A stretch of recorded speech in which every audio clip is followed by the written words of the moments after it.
Hello, my name is Angelica Castañeda and I go by Angie, and I am DSTL Arts' program coordinator. Hi, my name is Antonio Pichardo, and I am the founder and executive director of DSTL Arts. DSTL Arts, as I call it, is a nonprofit arts mentorship organization that inspires, teaches, and hires emerging artists from underserved communities. In 2012, when I started DSTL Arts, I had already been working in the nonprofit sector for almost a decade and a half. At that time, I had already been a program director, a program coordinator, tutor, pretty much every single position that you could potentially have within a nonprofit, except for executive director. And through that experience, especially in the workforce development side and the arts, I kept confronting this systemic racism, this implicit bias that really demonstrated to me that most nonprofit organizations will never truly understand the communities that we serve as an organization. I started DSTL Arts back when I was a junior in high school, so the ending of 2015.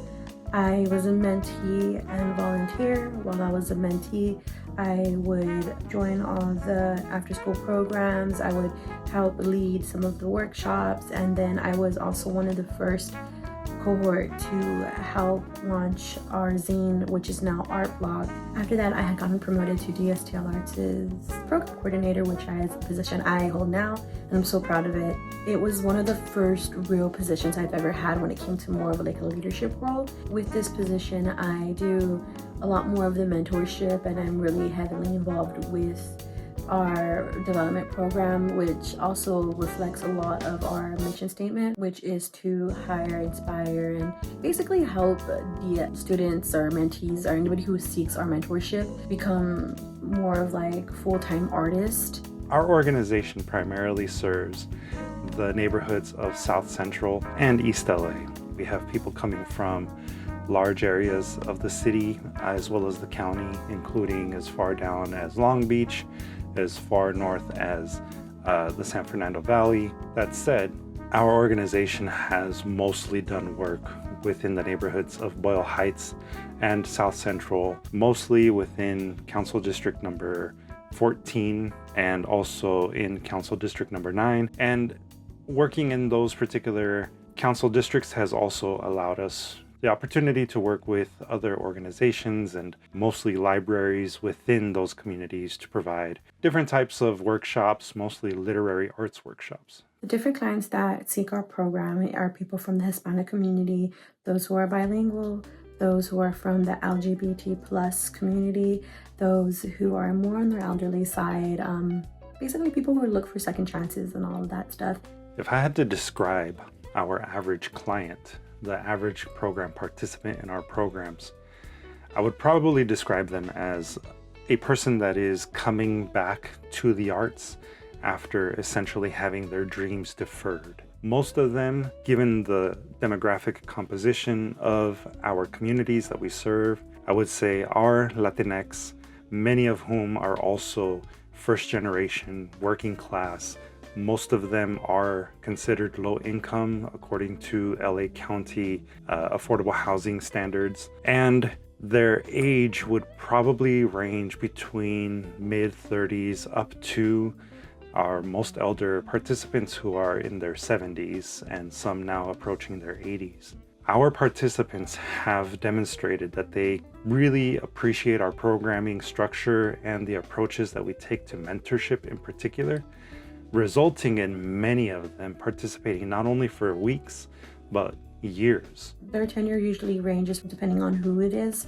We have people who just join us for one session of like either conchas y cafe or just any workshops that we do pop-ups. And sometimes those range from like a whole 8 to 12 week schedule. And then we have people who are really long-term with us, who have been with us just as long as I've been with the program. We have had some participants who, especially in our Conchas y Cafe bilingual creative writing classes, have continued since that program was founded in 2014, 2015. Since then, for 10 plus years now, we've had people coming back every semester, every offering of our Conchas y Café workshops, and really engaging with literary arts, programming that we have deliberately structured to reflect the community itself by bringing in work from Latin American writers and artists, by presenting work that comes from other regions outside of the essentially European canon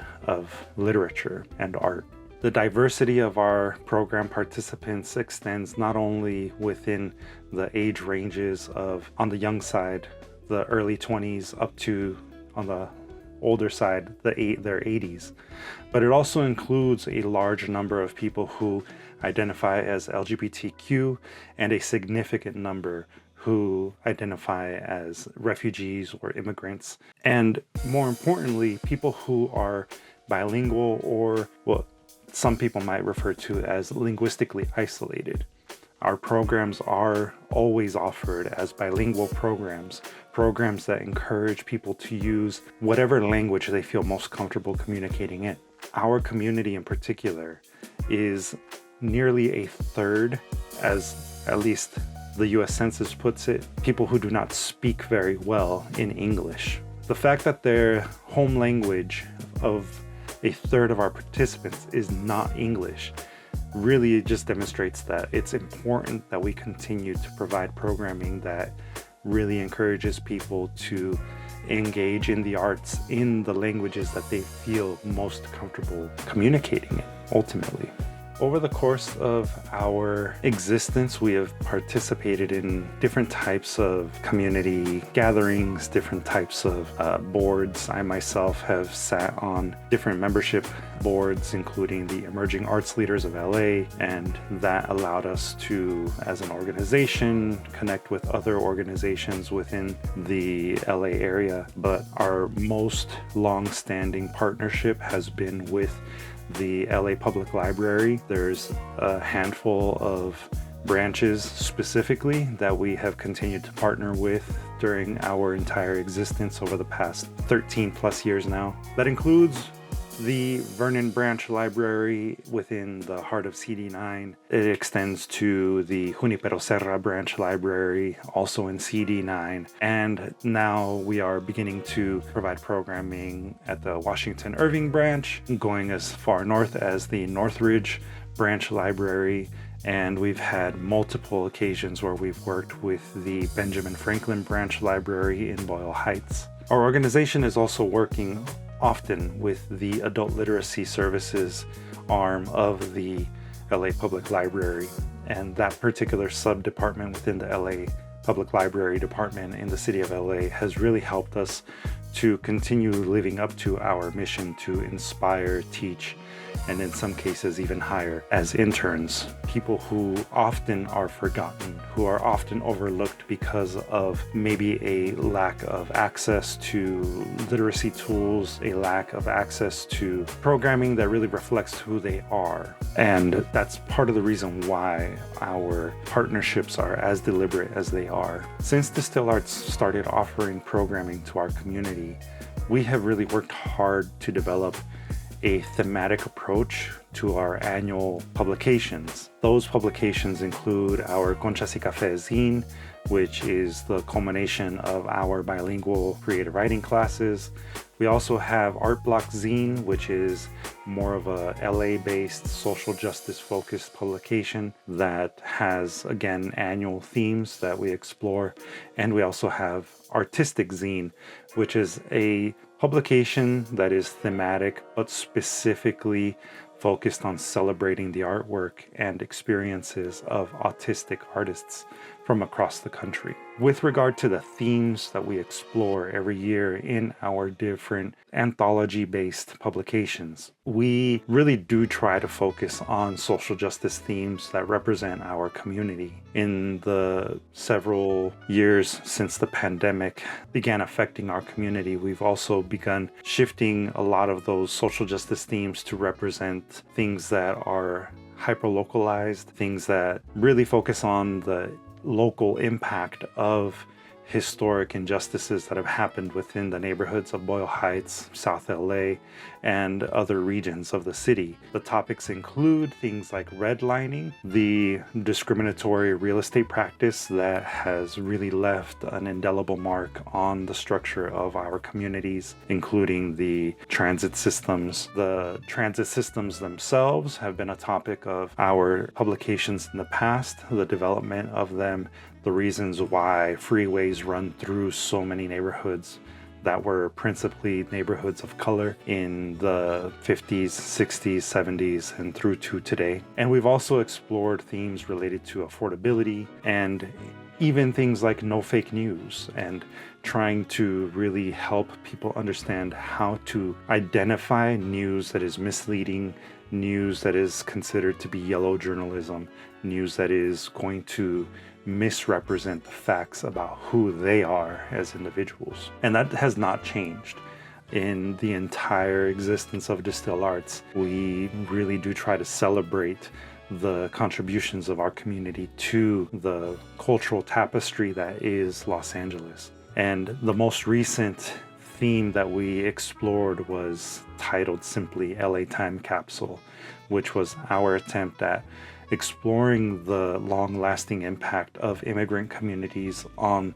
different LA neighborhoods. The themes that we explore through our various publications really do attempt to strike a balance between the injustices that our people have experienced for eons, really, going back to as far as the indigenous people of the region to current day immigrants and refugees, and also LGBTQ communities. Those are all the themes that we often explore. Those are all the types of communities that we hope to celebrate and really empower through the focus of what has happened to us and how we can move past that, how we can develop beyond these limits. Ultimately, that is the reason why our organization has the acronym that it has, DSTL, in our name. DSTL stands for Develop Skills and Transcend Limits. And by marrying the workforce development aspects of entrepreneurship and financial planning, and ultimately the arts side of things, the ways in which we can express ourselves, the ways in which we can tell our own stories, wedding those two sectors and creating an organization that is focused on the, again, inspiring, teaching, and hiring of emerging artists. We are trying to empower our community so that they can determine their own future, so that they can see that we have a place within the society that has come to be our home. We're not going to allow ourselves to be overlooked, and we're also not going to allow ourselves to be ultimately told what types of stories we can tell and how we can tell them. We are telling them on our own, with our voice, with our language, with the things that matter to us the most, which may or may not coincide with European standards of writing and art. I started DSTL Arts partly for myself, partly for people that grew up just like me. According to Otis College's Creative Economy Report, as of 2025, 42% of all California-based jobs in the arts are located in LA County. Of that significant number of jobs in LA County, less than 19% of those jobs are held by Latinx creative workers. And as of 2024, only 2.2% are held by Black creative workers. And for perspective, LA County's total population consists of 49% Latinx individuals and 8.9% Black individuals. And when we get even more specific, the neighborhoods that DSTL Arts serves, 63% of the population that we serve is Latinx. The inequities that this data demonstrates in terms of access to employment, access to creative training, access to even just pathways for entering the arts within our community, those kinds of things are what our community is constantly battling against. In my experience, there has been a historical tendency to consider our community as not having, quote unquote, the luxury of being able to engage in the arts in a significant way. Implicit bias is one of the things that we are constantly fighting as an organization, but not just as an organization, as individuals ourselves. All of us who are part of the DSTL Arts team come from communities just like these. We are a 100% organization of color. Every single person that is part of our organization in any leadership capacity and teaching capacity represents our community. We are 75% Latinx. We are 25% of Asian Pacific Islander descent. We are 50% female. Our team is a quarter immigrant. Our team is also a quarter autistic. Our organization ultimately represents, in as many ways as possible, the community that we serve. We understand what it means to come from our community. We understand what it means to be a person of color, to be a Latino that is often told that our education should never focus on the arts, that our education should solely be focused on becoming a lawyer, a doctor, or engineer. We understand very clearly the sacrifices that immigrants make in coming to the United States, whether that be by legal means or illegal means. We understand what it means to be a person who has to get up at 4:30 in the morning to get to work in time in order to be able to provide. And we understand what it means to make sacrifices, to find happiness in the things that we do. And we ultimately believe that artists themselves should be supported through this process. We all grew up, every single one of us on the team, knowing that we were artists since we were children. Every single one of us has experienced at some level someone telling us that that is a pipe dream. Those are the types of social injustices that we face. We face the implicit bias that the majority of nonprofits who come from outside of our community into our community, telling us that we should try to become more acculturated. We should try to become doctors and engineers because that's what's going to get us out of poverty. We understand that struggle, and our organization is really trying as much as possible to empower the artists that we know exist in our community so that they don't have to defer their dreams. We work with individuals on a long-term basis, mentoring them, providing them with training in specific areas in the arts, providing them with guidance on entrepreneurial development, on fundraising skills. We guide them over the course of as many years as needed to help them become even things like high school graduates.